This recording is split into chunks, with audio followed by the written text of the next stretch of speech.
পটল খাওয়ার উপকারিতা। ডায়াবেটিস নিয়ন্ত্রণে থাকে। পটলের মধ্যে উচ্চ পরিমাণে ফাইবার আছে। এই ফাইবার রক্তে শর্করার মাত্রা নিয়ন্ত্রণ করে। টাইপ 2 ডায়াবেটিসে ভুগলে পটল খেতে পারেন। রোগ প্রতিরোধ ক্ষমতা বাড়ে। পটলে vitamin A, B1, B2, C, potassium, ম্যাগনেসিয়ামের মতো উপাদান আছে যা ইমিউনিটি বৃদ্ধিতে সাহায্য করে। এছাড়া এই সবজিতে থাকা ফাইবার হজমের সমস্যা থেকেও মুক্তি মেলে। ওজন নিয়ন্ত্রণে থাকে। শাকসবজি সবসময় স্বাস্থ্যের জন্য ভালো। ওজন কমানোর ডায়েটেও রাখতে পারেন পটল। এই সবজির মধ্যে ক্যালোরি নেই বললেই চলে। গরমে নানা ধরনের সবজি খেয়ে যদি ওজন কমাতে চান, পটলকে ডায়েটে রাখুন।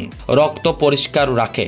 রক্ত পরিষ্কার রাখতে পটলের জুড়ি মেলা ভার। এতে ত্বকের সমস্যা থেকেও মুক্তি মেলে। ত্বকের সংক্রমণ এড়াতে অবশ্যই ডায়েটে রাখুন পটল। কোলেস্টেরল কমায়। রক্তে খারাপ কোলেস্টেরলের মাত্রা বাড়লে হৃদরোগের ঝুঁকি ও বাড়ে। পটল এই কোলেস্টেরলের মাত্রা কমাতে সহায়ক। পাশাপাশি ভালো কোলেস্টেরলের মাত্রাও বাড়িয়ে তোলে পটল। এতে সহজেই এড়ানো যায় হার্টের সমস্যাও। ত্বক ভালো রাখে। নিয়মিত পটল খেলে সহজেই ত্বকের বার্ধক্যের লক্ষণগুলো এড়ানো যায়। পটলের মধ্যে ভিটামিন এ ও সি আছে, আর এই দুই পুষ্টি ত্বকের স্বাস্থ্য উন্নত করতে বিশেষ ভূমিকা পালন করে।